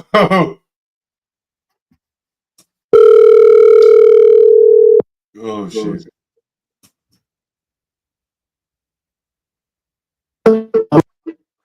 Hey. Hello. Yeah. You busy? Yeah, I catch you at a good time? I'm okay right now. I got a few. For this guy takes out of the car. All right, let you listen to something while I got you going. And John, set up a stream, John, for you, me, and him on stream. Me and him on a stream. Go ahead. He probably, if you want to get on stream, you can, man. I'll send you the link if you want to. You can talk through on stream. Or sometime in the future. It is no problem. I'll sit there and talk and be able to do it. But I got one thing for the guy. I respect that you come over here. I respect good. You see both sides and stuff like that. But the biggest thing is one of the weaknesses in it when we don't tell the truth about this. We make up things on. I like facts. You know what I'm saying? Now we have an opinion on something like this, but if we're saying stuff like this here, the black labor force was the most skilled labor force. That's not up to debate. That's like I'm even gonna ask. I'm a right now. See, and I don't even know if this is a fact or not. I'm a Hey, hold on. Let me ask you the question because you going in right out. quick. You got it, sir. You got to give me credit. I said pre-1890, you guys were rocking. After 1890 is when the whites came in and took over. I didn't say it. You were not. All right, come on, one at a time. Mike. You said that blacks still dominate. Is that what you're saying, Mike? Yes, they still dominate. Still dominate what? That was the workforce. Oh, so you They still pushed America through. Who built the road for the pipeline in Alaska? I don't know who built the road for the pipeline in My Alaska. black People. folk. Oh, okay, I didn't know. Okay. Yeah. My grandmother was up there. She would have to a army engineers crew without even the right stuff broke that road. Had to cover the permafrost with dirt to keep it from melting, so it wouldn't turn into the mud goo. You know what I'm saying? If you get there, that's why they want to get. Hey, all right. Books tell the truth. The books tell the truth. All right. So let me mention this. So the boy that was killed up in Illinois, Cincinnati. We're gonna work backwards to forward. Did you hear that his father ran over a police officer? Yes. And he's saying that he was he saw the video and that's what impassioned him to go do it. What do you think about that? Yeah, you got hurt people, and you get like that. They done things like that. I done seen that done on both sides, no matter the color. So, but what do you think? Okay, so what do you think about the police officer killing his son? How much do you know about that case? Well, I felt the police officer overreacted, and I felt his training. You felt what? His training was poor. Oh, his training was poor. Okay. Do you know how many people were in the car? I believe 4 individuals. 4 individuals. And I've read up on it a little bit. So it was a stolen car, right? Mm-hmm. And I think earlier you said he may not have known it was stolen. Yes. Can you explain that a little bit? Or Brave, whenever you want Okay, I own a record service. I'm gonna explain how it is. I'm gonna tell you what happened to me in Atlanta. Okay, make it real concise. So just tell us. I'm gonna make it real concise. All right. I'm gonna go right into it. I had a Hellcat. It was one of the most stolen cars still to this day. I went and parked my car at Atlanta airport. Some guys been coming in, like 300 cars. It's a big thing, out of Atlanta airport. Okay, I'm on a flight. I'm gone for a week. I'm in New York. Was bringing back my kids. Well, my car was stolen. But unless it's been reported stolen, how do you know? You get what I'm saying? So I came back, my car went there, and now it's stolen. Okay. You know what I'm saying? So I could have not even been reported stolen yet. They could have just, one of the occupants could have been on a stolen car. He made we can't confirm that he knew that the car was stolen or not. Yeah, he may have just been. You get what I'm saying? If it could have not been reported stolen. I had people. I had a woman that I had to go pick up a car from, and they had to let her out of jail. So she had a rental car that had been previously reported stolen, and she rented from Enterprise. Then the police pulled her over, took her to jail. All right, let me get Brave in here. I'll let you talk for a minute. I got Brave up here. Want to respect his time. But Brave, what do you think about that? About what? His car at the airport, or the cop shooting the kid? Well, he's saying that the kid who was shot by the cops was driving a stolen car, but he may not have known the car was stolen. Okay, that's very true. And for the record, though, let me say about that case, I'm not sure that it was a good shoot. I'm not sure that the policeman didn't. From what I've seen, and it's a blurred ass video. The cop probably could have held off shooting him, in my opinion. Okay. All right. Well, let's see it. So what do you think about the father going and killing an innocent cop? You think that was justification, race for race? You mean, well, not race for race. You're talking about eye for eye. It wasn't about the color to me. It was about that blue line is always right. Oh, did he kill a black man? Did he run over a black deputy? It wasn't just about that. Well, I know, but did he run over a black deputy or a white deputy? I'm gonna explain that to you. I'm Well, not just gonna. I just ask a question. Hold it, hold it. I know. Wait a minute. No, wait, no. Monologues don't follow questions. The quick answers. I'm asking you. Was it a white deputy or a black deputy that got run over? I'm not sure. Yeah, it was a white deputy. Right. It was a white deputy. We're talking race for race. Go ahead. And it wasn't, but he didn't even kill the deputy. They killed his son. He just wanted to kill one of the ones on the force. That's what I said. He picked a random white guy and killed him. Race for race. Mm-hmm. Mm-hmm. Well, not a random white guy though. It was a police officer. Even you would have problems with the thin blue. Right now, you could be in the right, but if the police to protect their own, you will be in the wrong, even as a white man. I know. They got it. They have to have that protection, sir. They have to have the protection because there's so few of them that, and that's not good. They need a lot more police on the streets. But the reason they have to is because there's so many. They need a lot more. They need a lot more well-trained police to understand situations about. I'll go for that. I'll go for that. Yeah. I've always said police in America need not only better training but different training. I think they're being trained well. When you put a gun in somebody's hand and you get them the right to shoot people, they need a whole lot more. They need to understand the repercussions all the way through. They do. Most of them do, sir. Most of them. That other police officer being killed is real on the head of that police officer killed that boy. No, I don't think it didn't look like a good shoot to me, but I don't know. It's all too blurry. I don't know if he's seen the gun in his hand. Hold on. I got a question. What do you think? What did you think about the family's reaction in the courtroom during the hearing for the father? Did you see that hearing? The family didn't really have a reaction. I'm gonna say that with the brother, I didn't like the. If you watch that, it was real. He was just up there standing there. He wanted to be. He stood up and I just wanted to see my brother. When he said brother, every police officer on the other side of that class jumped up. He wasn't a threat. This man is in a courthouse. We know he don't have no gun, no weapons. Hold on. Did you see them fighting in the courthouse? Yes. Okay. From the way they shoved him out the courtroom.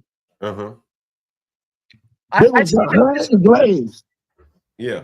So what did you think about the blacks fighting in the courtroom? Is that the wrong with the police? I felt the police agitated that. Oh, okay. So you felt like in that courtroom the police agitated the fighting. Yeah. It should have been so many of them there anyway. They should be at work. Okay, I'm gonna let Brave respond to that. Go ahead, Brave, respond to that. I did not see the footage other than, is that the piece of footage that I saw? I'm not sure, where there were people fighting and they were throwing stuff. That was a courtroom? Yeah, that was a courtroom.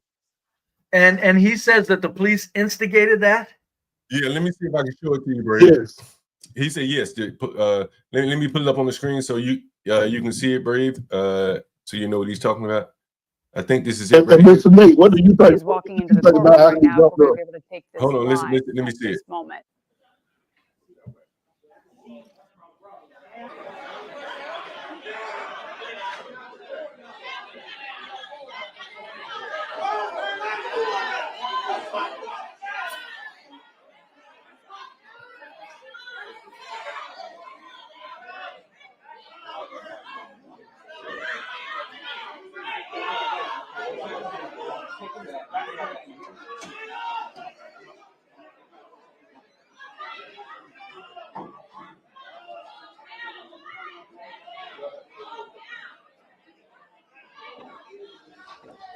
Okay, so let's try to armchair quarterback what we believe is going on here right now. Hinton, actually, as we mentioned a couple of minutes. Here's the better footage right here. Let's see if I can find a better footage for you, Brave. This may be chaos. Going to go as. Let's see. So this, of course, the man accused of hitting and killing. Bring Hinton back. They may. Yeah. what was it, yesterday? But anyway, they were fighting. It was there's a lot of people fighting Brave. I don't know how many people. Who's fighting who? I mean, who are they attacking? I mean, Brave. I have no fucking idea. Were there black people in there that didn't want to be bothered and they got attacked, or was it white people against black people, or what was going on? That was dealing with the cops. Yeah, I think it was. Here's one video, Brave. Let me see if I can find this. Yeah. Look at this. Look.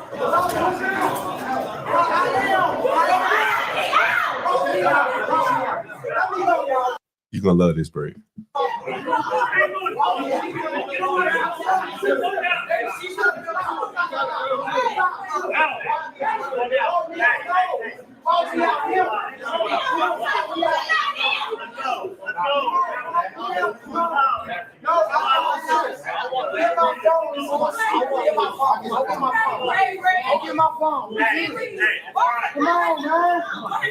Come on, man, y'all cool.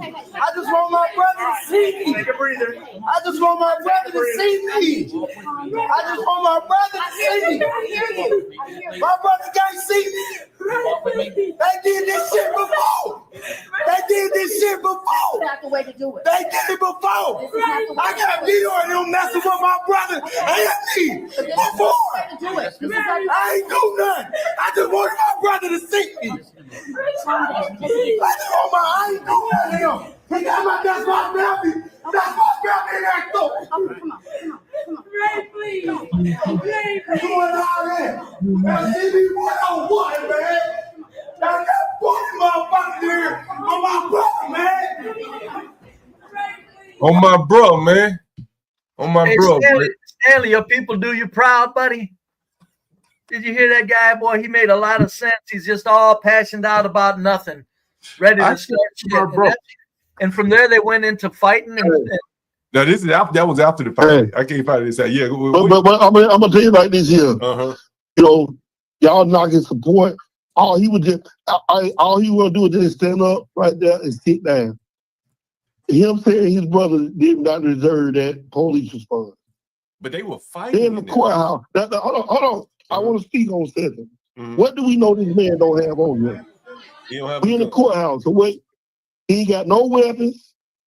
He ain't got no knife. He ain't even got a set of keys that the sharp on him. What's the threat? Where's the threat? The dude was 6'2". He could have busted somebody upside their head and broke a jaw. He went to listen. It wasn't nobody standing up. He was for the sit back down. He said, "Man, that's my brother." And 10 people stand up. 10 people come towards him. The sad part about this is that you know that that's just not what it is. You know, let's put this just put around and just couldn't have it. He was able to come. He was legal to be able to be in the courtroom. He was there. Family comes. Their response was wrong. Brave, I got a bit of video of the fight right here, Brave. I want you to see him. Here they are, Brave, fighting in the courtroom. There's a bit of video right here. Take a look.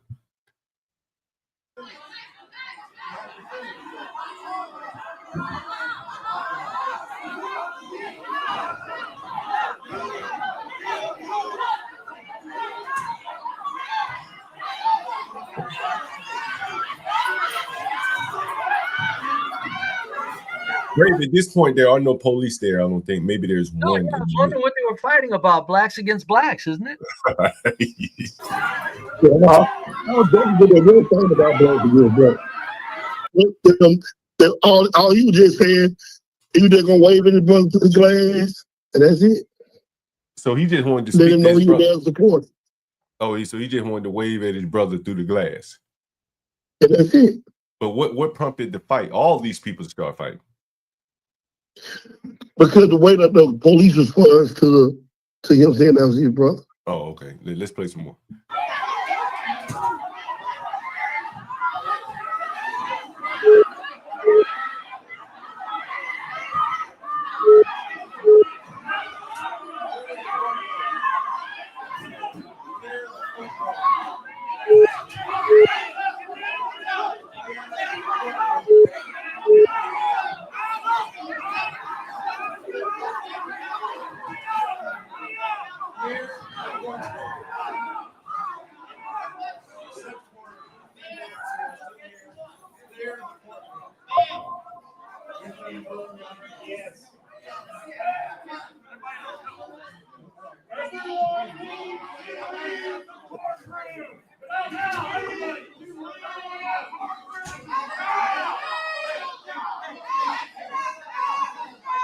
And that's the gist of it there, Brave.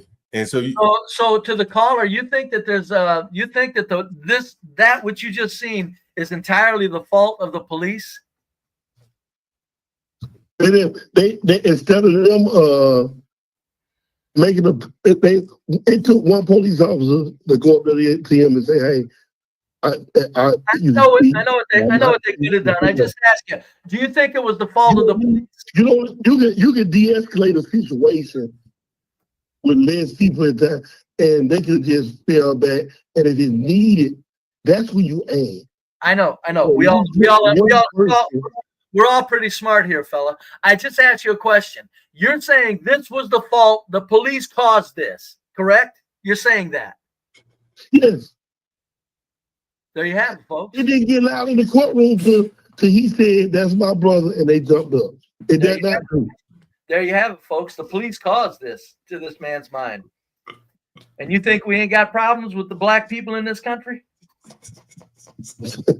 But you know who the root of all the cause? If you look back, the root of all problems being the white people. A white man said, "I can't drink out the same water fountain." I got you. You know what I mean? And see, I'm built different. Like with me. Like you say intimidation. Like I don't let cops come up to me and just talk crazy. I gotta, hey, calm down. We both trying to go home. We ain't no whooping ass here. That ain't your job. There you have it, folks. You're here. You got some guns. You got some guns in the car. I got a lot of guns in here. There you have it, folks. You're here. I got one on my side. You're hearing it here on the John Galt Show, buddy. John Galt brings you the stuff of the streets, folks.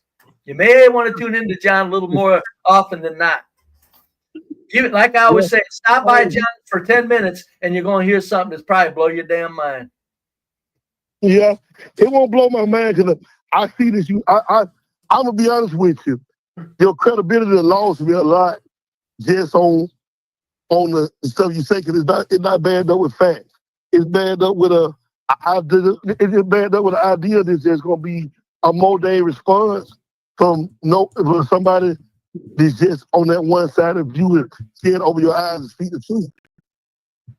And let me ask you this. What do you think is the biggest thing holding the black community back today? It's numerous things, but we're not really held back. The black community itself is doing well. Okay. You know what I'm saying? You know, all my people are entrepreneurs. You know what I'm saying? I own multiple businesses, so I can't speak and say we different thing. It's just like this here. I rent the Section 8. You know who my Section 8 customer is? White folk. Okay. You know what I'm saying? You know what they get? Mm-hmm. My Section 8 tenant white. Mm-hmm. People be lying about who Section 8 and who Section 4. Mm. You know what I'm saying? We can go visit. I go live and show you my white tenants. Mm-hmm. You know, I mean, but no one's ever said like. Let me ask you this question. This would be Brave Talk. When you say food stamp, they talk about. Hold on. Let me ask you a question. How would you describe the composition of your neighborhood? I stay in a rural area, so I don't have a neighborhood. Okay, what county do you live in? I stay in like the edge of Talladega County. Okay. I don't want name. Okay, so you live in a rural neighborhood. You can still have a composition of the race. You're not a quarter of a mile from each house, buddy, or are you? Yes, we is. Okay. We got big yard. yeah. But you're not a quarter of a mile. You're not a quarter of a mile from each other. You're probably 200 feet between houses, correct? No, sir. When you sit on about 50 acres, you ain't over there. Okay, so you might be on some acres. All right. I got you. Okay, so fair enough. You got a lot of land, right? Now, but I guarantee you, all of his surrounding people are white. God damn. Let me ask you this question. Did you grow up in West Anderson? A lot of black people down here got land. Hold on. I got you. I understand. Did you grow up in West Anderson? Yeah, he's from here. Hold on. Yeah. Did you grow up in West Anderson? No. Okay, but you familiar? I'm a military brat. I got you. But you're familiar with West Anderson, correct? Yes. Okay, and I grew up in West Anderson, right? So you know what West Anderson looks like, right? Mm-hmm. Why do you think West Anderson is declined so much? A number of things. We had a base to set down. Okay. You know, jobs lost. You know, there's a lot of steel mills. It's the same stuff. You know what I mean? It's about the same decline as you got anywhere across. It's like neighborhoods these days. Black neighborhoods is about like shopping centers. Shopping centers are declining across America. You can't say. You know what I'm saying? And now, you know, it's been so much of a mix of things. A black neighborhood is really non-existent. We say people can afford to stay where they want to stay. You know, it's just like your black neighborhood, what you consider would be like your version of a trailer park. You would look at the low-income white people in trailer park. And you would look at the low-income black people would still be in the areas that were once black communities. Would you live in would you live in West Anderson right now? Yeah, I got property there, so I was figuring out where my house is. Property, would you live there? Yes. Okay. Would you? It don't matter where I live. So you would live in a poor black neighborhood. Would you live in a poor white neighborhood? I don't live in trailer park. I don't own a trailer. Would you? I ain't never liked trailers. Well, a poor white neighborhood isn't exclusive to trailers, right? Well, down here it is. Okay, but there's some poor white neighborhoods down there that aren't in trailers. There's poor white neighborhoods all across the country. There are poor white neighborhoods all across the country. There are with houses. So if you were looking on if you were looking on the stream right now, what you would see is the main drag in your hometown on the black side of town. Are you looking on the stream? No. Okay. Well, to the right here is a big empty plot of land. This is at 15th and maybe Cooper or something like that. Do you remember what was there? I can't see it. I can't tell you. I tell you. You know what's on 15th and Cooper, right? But can you tell me you from here? Yeah. Tell me what was there. Housing projects. You grew up. This is where you grew up. Right. You grew up. I got it. You grew up 4 blocks from there. Right. So I'm gonna tell you. It's not like you ain't from here. And now I'm asking. That's why I'm asking you. So just want to know if you knew. So what we're looking at here is a housing project that the blacks is so unruly and that the city said, "Fuck it, we just that project's not there. That project's not there anymore. It's not there anymore." So and what was housing projects? And what was housing projects that used to be built for? Who used to stay there? Who used to stay there? White people. That was project. Those were housing projects was built for white people. They didn't care about black people staying. Housing projects were purposely built for white people in the beginning. So yes, they were. You look at would be white. Yeah, okay. They were. Yeah, they were. I'm very knowledgeable. So what he's trying to say is, don't lead me down the street because you're gonna get bit. You know, I can bag it up. Projects, the face of food stamps and stuff. Your average voter that voted Trump into office down south live on government subsidies and they white. And now you're trying to take it away from them. Yeah, I wouldn't deny that, but I would also say that when you look at projects that were built for white people, when the white people lived there, the projects didn't have to be torn down, sir. They didn't have to tear them down. Everywhere where blacks move into projects, where everybody. Hold on. Ah, man. Hold on. I'm gonna stop you right there. Let's not lie. No, I can't stop you every time I talk. Hold on, Mike. I'm gonna give myself. No, hold on, Mike. I'm gonna make a point. I'm gonna make a point where we can move on from that. hold on, Mike. I'm gonna make a point. Now be quiet. No, let him finish his point. I'm gonna make a point. No, hold all on. right, go ahead. I'm gonna make a point to stop his point. Go ahead. Every now and then we rebuild damn McDonald's, though. You say every now and then we rebuild McDonald's. Every couple of years we rebuild McDonald's and Burger King, though. Right, yeah. So you think? Okay, why do we do that? Okay, so well, hold on. No, answer the question. Why do we do that? Well, I'm trying to rephrase your question so everyone. Answer, come straight to the answer. Why do we rebuild a McDonald's and a Walmart? Because the company decided. I mean, a McDonald's and a Burger King. Why do they rebuild them every couple of years? Okay, John, he's breaking up real bad. You gotta, Mike. You gotta let John ask the question so we can all hear it. Hold on. No, Mike. Mike. What I'm saying is, you're not coming through very clearly. I understand what you're saying, but I need to rephrase your question, so I don't need you to repeat it. Okay. I'm just going to rephrase it for the audience, and then you have to hold so he can respond. Okay, go ahead. So I want to be clear with what you're saying. So he's saying that McDonald's get rebuilt how often? Every 2 years, as you say? No. But they rebuild McDonald's every 5 seasons. I got it. So he's saying they rebuild McDonald's and Burger King every 5 to 6 years, and he's saying projects really are no different. Is that correct? What you're saying? That they need to be rebuilt? Yes. Right. Okay. I got it. A lot of your projects I got it. Right. I got it. So now, since I repeated your question correctly, I'm gonna let Brave respond to that. Did you get it, Brave? Yes. Okay. Okay. Now don't interrupt him, Mike. Okay. Mike, I'm sorry, but I've never heard such a silly comparison in my life. Projects projects are built. They don't need to be rebuilt. All they need to be is maintained. And everywhere blacks live, projects get destroyed. You don't have any all-white projects anywhere in the country. Hold on, Mike.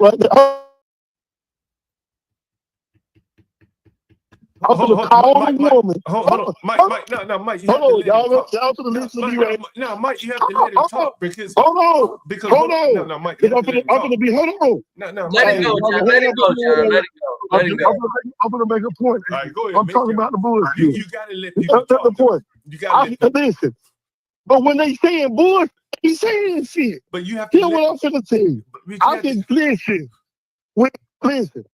If you don't know what you're talking about, you just need to be quiet on this phone. You make a dumb statement. Listen, I can call the person over today right now and put them on the phone. Hold on, listen. And you know this, and I ain't gonna sit you sit here and lie from where you from. The reason they done tore the projects down is because they had stuff like asbestos. They needed updates and wiring. I own property and redo property. You can have a home that's 100 years old. You got to upgrade the wiring. You can't. We got the projects. The average project that was built across America was built in the 30s. They got knob and tube wiring. They had no insulation. All right. I got you. Hold on. We don't need a full description. Hold on. So he know why they being told down. But he said they told them. No, hold on, Mike. There are projects in New York. Hey, I got another cuss.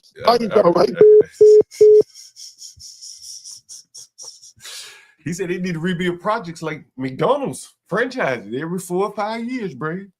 Not where whites live, they don't need to. They have housing projects up in New York, 60, 70 years, maybe. I don't know how long. Oh, yeah. No, you got no, the projects where I lived as a kid, they didn't go down the drain. They maintain them now, but they didn't go down. In other words, they were a very desirable place to live until all the whites moved out of those projects. Boy, that was a tough one to get through there, Bray. Boy, I mean, it was a lot of things on display there, Bray. What did you take just from the general conversation? Not anything in particular. Oh, is Mike hung up? He had to go? He had to go. He had a customer. Yeah, that was a bad connection. Mike, I'd love to talk to you anytime, buddy, if you're listening though on a stream.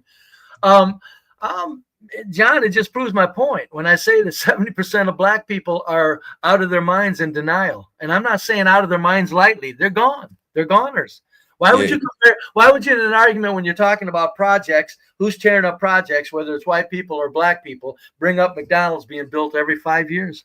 Being rebuilt, and then there's no rhyme or reason to anything. It's all desperation. And then it's like the amount of money it would take to tear down project buildings, you'd have to displace all of those people. Then I guess you'd have to let them come back in. I mean, it would be easier, cheaper to maintain them for a little bit longer than 5 or 6 years. A restaurant, oftentimes they're retrofitting a restaurant. So it's John, not a good analogy. there's no rhyme or reason to what he said. I Nah. appreciate you trying to explain it. It's plain goddamn foolery.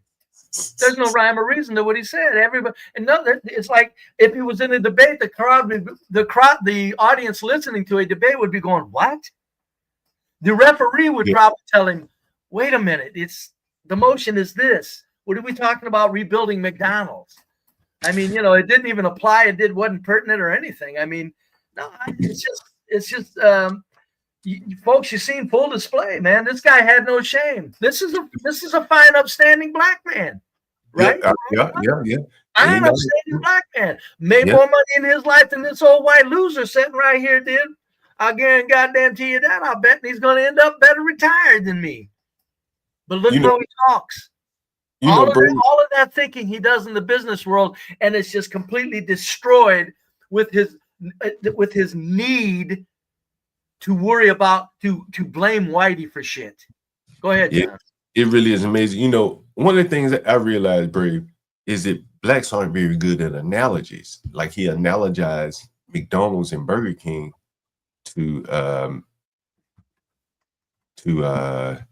projects, housing projects, right? And I was reading on Twitter, and I'm showing this on the screen. And there's no right or it is a right or wrong answer, but don't judge yourself too harshly. Do you want to try to answer this question, Brave? Where's the question at? Let me see. Where's the question? I'll read it for you. A runner is to a marathon as A, envoy to embassy, B, martyr to massacre, C, oarsman to regatta, D, horse to stable. Okay, I got the choices. I didn't see the question. Go ahead and read. Where's the question at? The question is, let me highlight it for you. It's an analogy, basically. So here's the question. A runner is to a marathon. You're just forming an analogy. Which analogy, A, B, C, or D, most closely matches runner to a marathon? Oh, a runner to a marathon? The choices would be...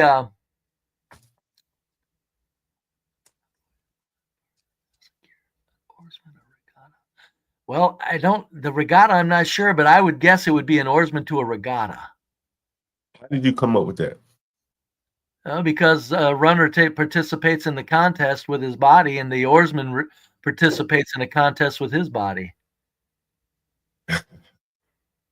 Is Richard in the audience?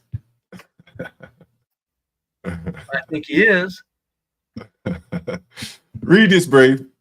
So what was the answer? There it is. I'll let you read it.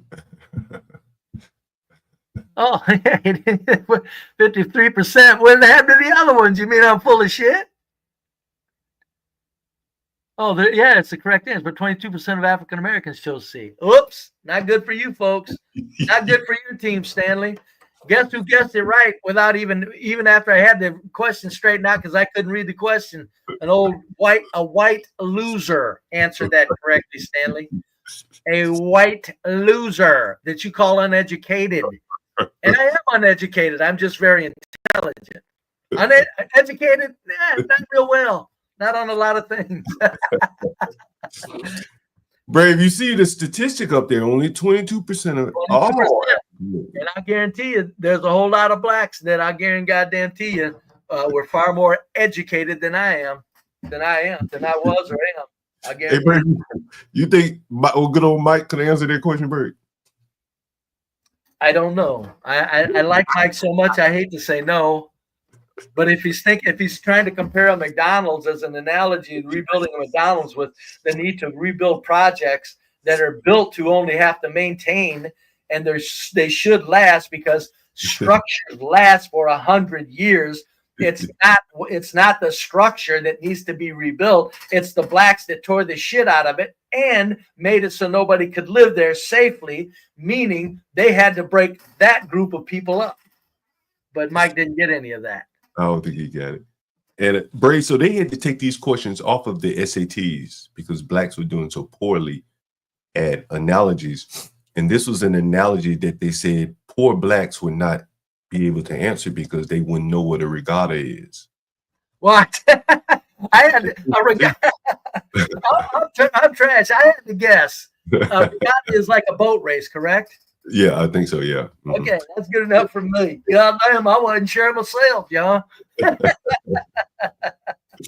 But there you go. And I think when you hear that guy talking on the stream, he's making these like insane analogies. You're like, what? And, it was amazing. You got that would be a nice clip. They rebuild McDonald's every 5 years. They got to rebuild projects every 5 years. No, they didn't when the whites lived there. And he is correct. A lot of projects long ago were built, and a lot of whites immediately filled them up. And places like Cabrini Green were thought of as very wonderful places to live for low-income people until blacks took it over. Yeah. So in other words, it served the purpose very well until blacks took it over. Yeah, it was amazing listening to that guy, Brave, and considering he does it. I've never met him in person. I just talked to him over the phone. He's a friend of a good buddy. You got to get him to call India Stream, man. You got to get him to call India Stream. I'd love to talk with him when we didn't. I'd love to talk to him. I'm serious, man. That's why I'm all about it. I'd love to talk to him. Just a discussion, not a debate, but a timer. You got a minute. A minute. You got a minute, dude. That's all. We don't need 3 minutes. We're talking back and forth a minute. But yeah, I'd love to talk to him sometime on the street. I think the part that makes it so hard is that these people have been told that they built America. You know what I'm saying? And like, you can't shake that out of them. Like, no, I don't think any other group is here claiming that they built America. Not even whites. No, whites can claim it though. We did the administration, we did the brain work, we did the labor, and we did top to bottom of everything. The whites can claim it. We can claim it if any group can. Right. What this country is right now, first in the world, it's a white process. I always say, Brave, I don't think blacks would have written the same constitution. No. I don't think a Korean would have written the same constitution. No. So on and so forth. Whites wrote the Constitution, which is part and parcel of, the bedrock of what we have here today, property rights and all that other shit that, and I just don't think it comes down to who picked cotton or who laid a railroad. It's much more complicated than that because of the labor. That's why I say the whites were the administrators and laborers. That means we were everything, top to bottom. I don't know where the hell they think they can just erase that and come up with because pre-1890 they were doing work in the fields. Or maybe they were a lot of good construction workers. I get it. They've always been good construction workers, even in the past, even in the recent past, like 50s and 40s. Ryan speaks of black construction workers that showed him how to lay bricks. I get that. But if you look at the overall magnificence of this country, you don't get to assign that to black people. You don't even get in on it, God damn it. Now, I'm saying that as an extreme because if they want to go extreme and say, we built it, I'm going to go extreme and say, you're full of shit, you didn't do nothing. Now, I'm going to come back a little and say, we know you contributed. Stop saying you built it. Yeah, that's what I'm saying. Like, it is more or less a slap in the face to the whites because the people that could be saying it, and rightfully so, they can point to the Constitution, Bill of Rights, all that shit, and they're not saying it. So why should anyone else who contributed less than them say it? It's that main person character syndrome that their country has to be greater than everyone else's. The main character syndrome is so real and it's pathetic. That's why I call them I go a little further. That's why I use the word psychopathic. That's what main character syndrome is. But I like main character syndrome as a more mild euphemism. I'll take it. But really, blacks are psychopaths. In other words, just look up the definition. Nothing matters but what they need to hold on to for their own putrid outlook and their own putrid desires of what they want to see and think. There's no objective thinking, none at all. That's a psychopath. Yeah, I think You know, I got to get going here, bub. Yeah, I got to get ready to get out of here too, Brave. It's always a pleasure having you up here, Brave. Thanks for calling me, John. That was, buddy. That was a good one. Anytime you got a 70%er that wants to go around, I'll interrupt my chores and get on with the 70%er. God damn it. So thanks, John. Hey, Brave, I was thinking about trying to get some of these hood niggas on here. That's a shame. Yeah, anytime, man. I should get them. I just don't want to bring them over here. I probably have to do it live outside on the street. Something, yeah, do something. Well, what kills me, John, is you had 70%ers up there. That's what I'm saying. The only way the blacks will go up against me is if they can interrupt me or they've got a panel to protect them. You will not see blacks that disagree with me go one-on-one with me, and they won't do it. They will not do it, and there's a reason for that, because all I'm doing is stating the obvious. I'm not trying to be an asshole. I'm just stating the obvious on the fact that blacks are fucking this country up, and it's quite obvious. But thanks, John. Hey, Brave, I want to let you know he lives far away from blacks. He won't. The guy on the phone? Hell yeah. I know it. When he talked about no white neighbors, I'm going, who are you? See, they can't even come down to like, oh, no, I'm in rural. That's desperation. Well, I'm in a rural area. It's not a neighborhood, because right over there across the field is whites, and over across that field is whites. Behind him across the field is whites, and out in front of him, and wherever he goes in that small town, it's all white. Yeah. God damn it. There ain't no burned out buildings with plywood on the buildings in his little town when he goes into town. And if whites are such assholes like blacks say, again, gee, does he feel threatened when he goes into town and all those whites are there? Bullshit, man. This fucking shit is sickening, man. It's a good thing this Shiloh came up. That's why, even if people are calling this a psyop, and I'm going, who cares? It's very valuable. Even if it's a psyop, it's a very valuable psyop. Yeah. Let's play it out. Let's play it out. No, I think so. I sent the lady $20. You goddamn right I did. Hey, I wanted to be a multi-millionaire. Hey, me too. I was hoping. Hey, Brave, you know, someone had a good suggestion for you. Put your YouTube channel on there when you send the money. Oh, yeah, I could. Well, I already did it anyway. And plus, I didn't do it. I went to the site, John, and it had, I get techno info transfer phobia. And remember you had to hold my hand just to sign up for StreamYard because I was so nervous. There's something wrong with me, man. I've got a phobia of giving information and doing it wrong, and it goes off into some wrong place because I can fuck things up so easily. So I gave the money to CT, and I sent him. And I gave it to him, and he sent it in for me, and I paid him a fee for sending it in for me.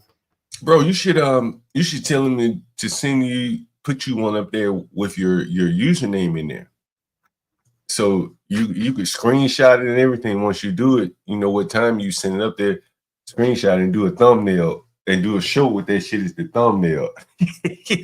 Yeah.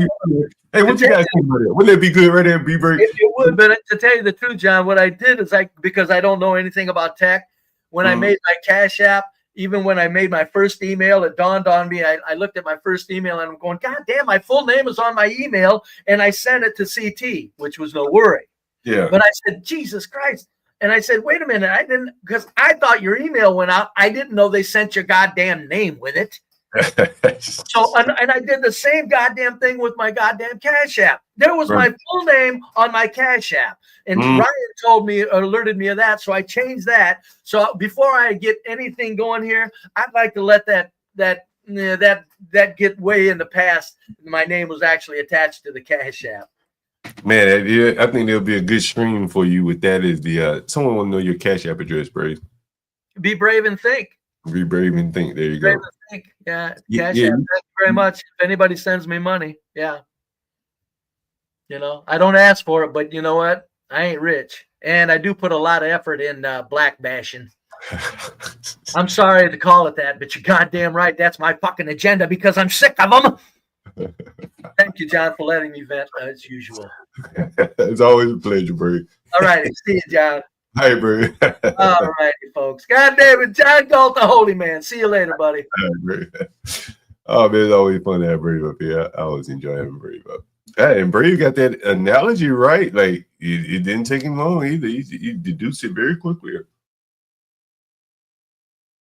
Anyway, guys, we got to get more of that. Oh shit! Had a fucking phone call before we get out of here today. All right. Mm-hmm.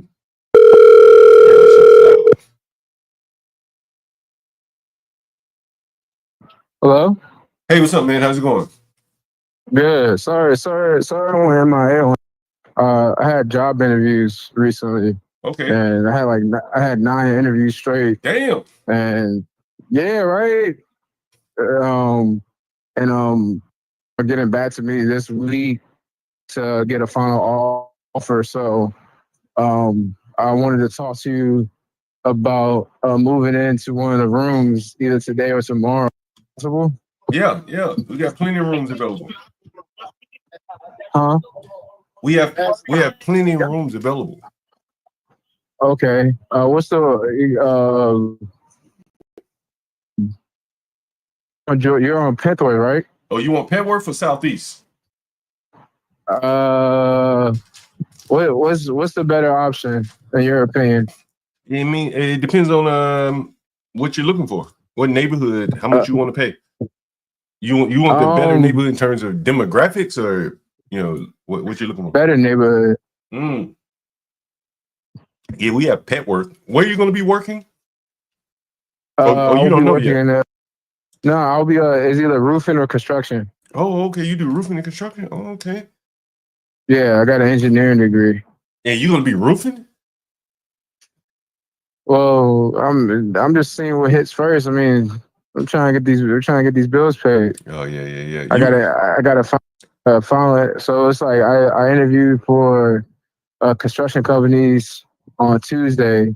I got an interview for the roofing company tomorrow, and then I got one of the final interviews for a construction company on Friday. And so, what kind of jobs are they gonna have you doing? What kind of jobs are you interviewing for? I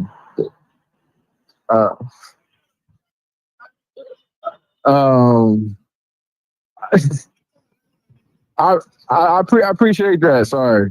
I'll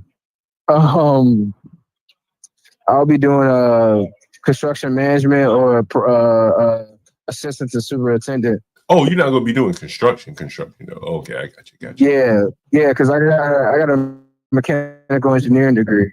Oh, okay. Got you. Where did you go to school? University of DC. Oh, you went to UDC, right? Okay, cool. Yeah. All right. So you want to be in Northwest? Yeah, I'll be in Northwest. All right. So we have a weekly, bi-weekly options, or you can play. I thought you said you had a monthly one too. Oh yeah, bi-monthly. Yeah, I do the bi-monthly because right now, right now I'm trying to get stuff situated. Got to pay for movers and get my stuff out of storage and stuff like that. But you said it's furnished? Yeah, it's all furnished. Okay, all of them are furnished? Yep. Okay. The one on Penthworth is the one that's it's like a studio.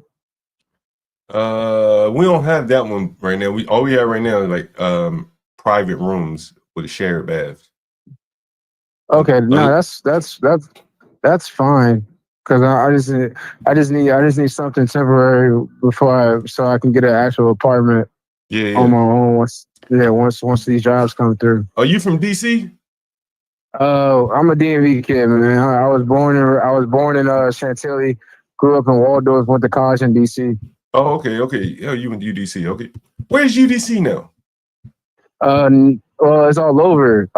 Fort Tyne, Old Congress Heights.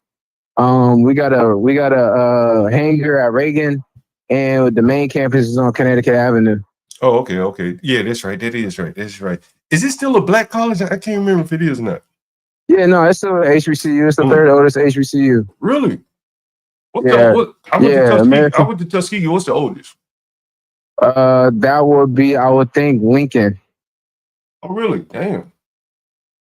Yeah, we were founded in 1851. We're as old as Florida State. Yeah, we actually founded Howard. Oh shit, I didn't know that. Yeah, because Matilda Martin's Teacher College was on Georgia Avenue at where the administration building is. But yeah, so you want to come take a look at the room today, tomorrow, when? Today, if you don't mind. What time? What time is it now? It's 2. Does 4 o'clock work? Yeah, that works. Okay, can you text me the address and Wait a stuff minute, like shit. that? Let me see which rooms we have available. Okay. Let me think. Hold on. Give me 1 second. Let me think about it. What rooms do we have available? Yeah, I only have one. Damn, let me see. Someone may be checking out. Let me see. No, yeah, I only have one room available right now. That's fine. Yeah, one room available. All right. Yeah, so so if you want to come by today, you said 4 o'clock. I seen the address right now. Sounds good. Oh, okay, yeah, no, because it's near George Washington, right? No, it's in Petworth. Oh, Penthwaite. I don't know why I thought it was in George Washington. You know what George Avenue is, right? Yeah, you're off of George Avenue. Yeah, That's good. Petworth. You know where Petworth is, right? Yeah. I live downtown Silver Spring. Okay, so it's south of you. Oh, right? okay, so you got to go. Fort. You get off at Fort Tyne and walk, or you get off in Fort Tyne and catch the 64 bus. Oh no, I got a car. I'll drive. Mm-hmm. All right. All right, I'm gonna see the appreciate address you, right now. boss. Yep. Mm-hmm.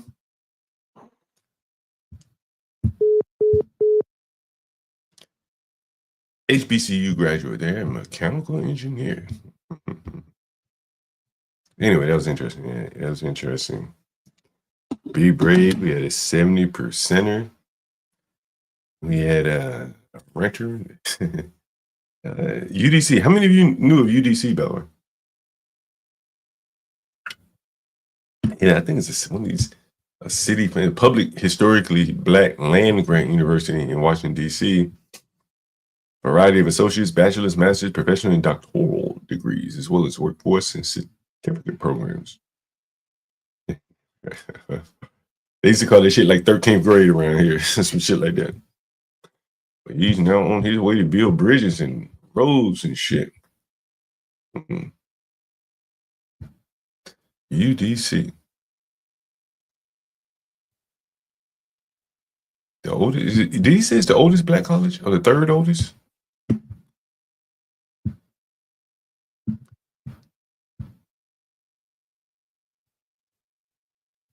You won't believe this shit. This shit is in a nice neighborhood too. The main campus. You got it. Look, you get a degree in fashion merchandising. See what some of the students look like. Let's see.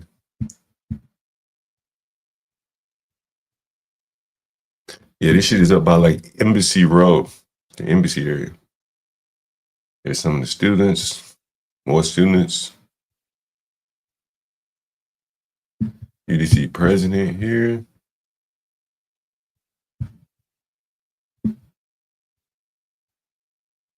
That's the president. And I think that's pretty much the gist of UDC. I want to see what some of the alums look like. Should be right here. Yeah. Students. Damn, you see this picture right here? It's weird. She has her arm around his waist. You see that picture? Can you see that? You see this shit? Look, she has her arm around his waist. See, look at the big ass paw right there. Look. Look at this shit. Look. Fucking weird. Anyway. Uh-oh.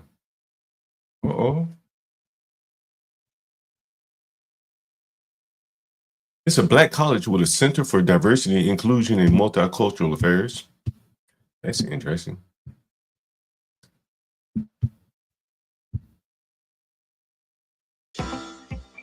In depth, first for them that haven't been available. On the margin. So we brought two researchers on campus to facilitate a conversation where there was over 150 students. Oh yeah, Julian Melville here. Okay. Any Fortune 500s because you've been with all of and you've been all over the world. Put this center in the context of what you've seen out there.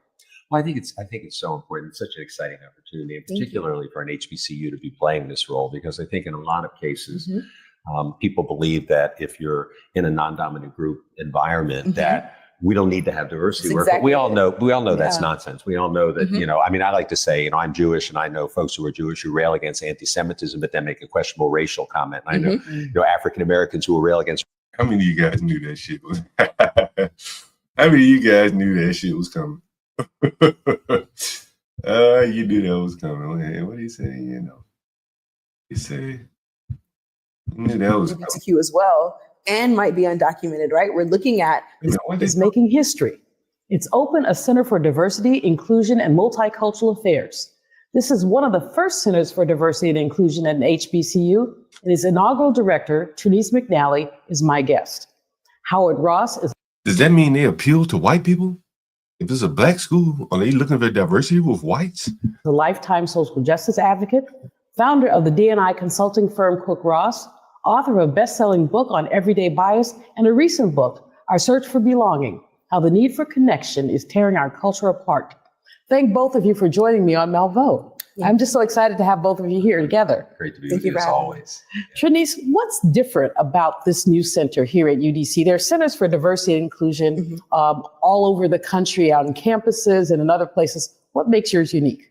I think the fact that we're using social justice as a lens that we do our work to center the experiences of historically marginalized folks. I think that there has often been a trend in D&I, right, especially at HBCUs in the last 20 years. But when you look back to the inception of HBCUs and why we were actually conceived, it has always been to serve the folks that have been underrepresented or marginalized. And in that honor of that tradition, this center is going to serve some of the most historically marginalized folks in the district, but also underrepresented students as well, like LGBT students, international students, folks who are undocumented, and also first generation. This shit just little political factories. No fucking school going on, just little political factories. God. So I think it's our approach and the theory that we're. No, I don't want to hear no more of that. What's she talking? God damn, this voice shit. Damn.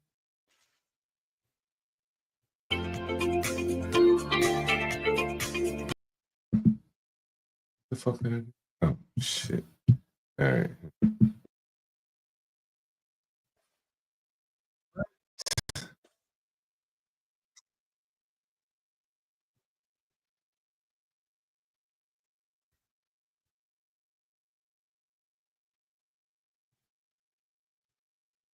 Oh, these niggas got music all the time. There you go. Sisters of UDC there. They went to Africa? Let's see ancestral graveyard.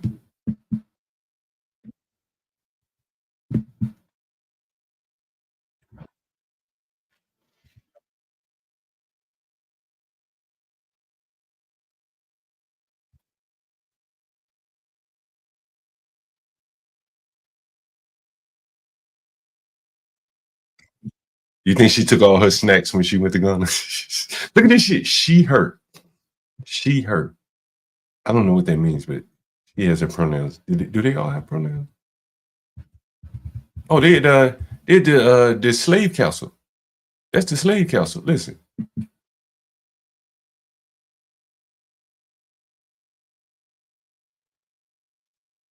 Yeah, I got pictures. See if I got pictures of that motherfucker. That's it right there. Yeah, that's it right there. There's a picture of Obama there. The point of no return. There she is. Damn, look at that fucking arm right there. Yeah, damn. Oh, let me send this guy this address.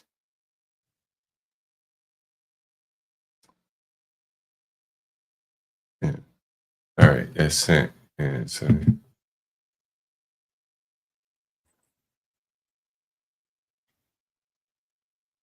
What? No, that's a big girl there. That's a big girl there. That's a big girl there. Jeez. Damn. Damn. Sheesh. Yeesh.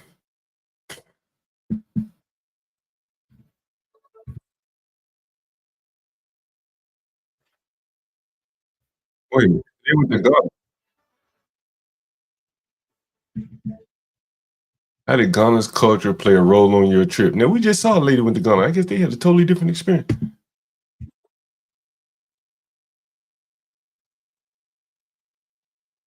She, her. Yeah, that bitch ate some bush meat. See, she eating American shit. She not eating no African shit. Nah, that's African. That's just the African shit in a salad with some rice. You know, banku on that motherfucker. It's just what is some kind of fucking fish, something. French, they eat fucking French fries, rice, plantain. She said it's Caribbean. Damn it, it ain't really African. But that bitch got a lobster. That bitch got a lobster. Like she putting that shit off like that's fucking gun there, how Ghanaians eat. That's a fucking lobster, right?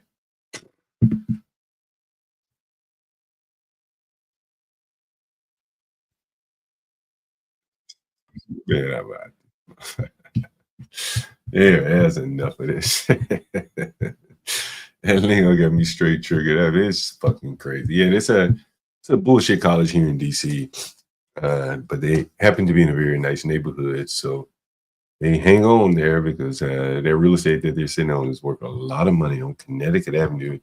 And as you heard him say, they branched out even to the airport. I don't know what the fuck they're doing out there, but they got places. Anyway, guys, it has been my pleasure. I always enjoy when Be Brave comes on here. That's always my pleasure there. Let's see, what else do we have? You never know. I may come back live. May even do a street interview. I got to go to Northwest DC to meet this guy. You know how I'm feeling. I may do a street interview. So make sure you have your notifications turned on. Make sure you subscribe to the Urban Landlord clips, by the way. And if you're feeling generous, make sure you support the channel. We enjoy all the Streamlabs, Cash Apps, whatever. Keep the show going, guys. Thanks again. This nigga high as a motherfucker, by the way. Let me go fast forward. I am the nigga, John Paul. This high ass nigga. They don't dance no more. It's all about the lean. Back in the day, crack was jumping on the scene. Now they slumped on the sidewalk. Can't talk. Golden era faded. But we still feel the rock. They used to be kings, now they lost in the scheme. Popping them bottles, throwing money, living free. Now they zoned out and mumbling, fumbling. No rhythm in the city, the whole shit crumbling. They used to rock the house, they was riding through the streets. Remember there was dancing, sliding to the beat. Now it's poison in their veins, ain't no pulse on the street. Guess it's over now, they accepted defeat. Back in the day, the rock had them wild and free. Different story now, they got no energy. The new drugs got them slow with the hit unload. Eyes closed and they don't dance no more. Rock used to be jumping, type shit they was on. Now it's lights out, guess the thrill is gone. I am the nigga, I bring it to you rough, rugged, and raw, nigga. They don't dance no more, it's all about the codeine. Back in the day, they was rocking on the scene. Even dancing in the rain. Now they nodding off. Shit just don't hit the same.